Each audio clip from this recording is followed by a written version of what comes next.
Who's hungry?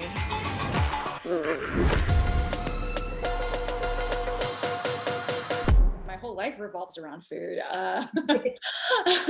Yeah, I think something that Raya and the Last Dragon does really well is conveys how much food is a communal experience, and how food is one of the first things that comes to mind when you think about celebrating anything or when you think about sharing space with the people that you love. My parents and I like to make spring rolls. It's so delicious. It's my favorite meal. And it's also, there's always a lot of it. So you want to make sure that you have people around to share it with. Is that food? I was so focused on saving the world, I forgot to have breakfast today.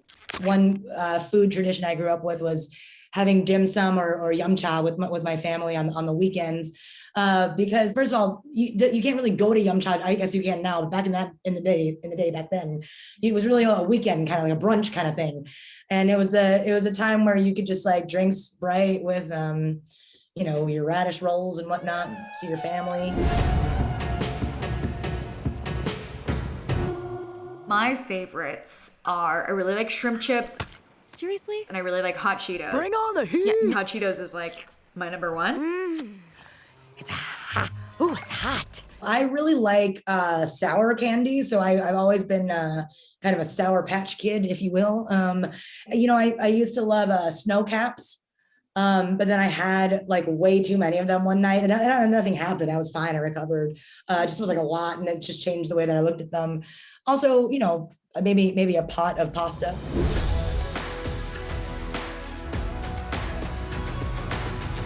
I think the theme of the movie is pretty universal.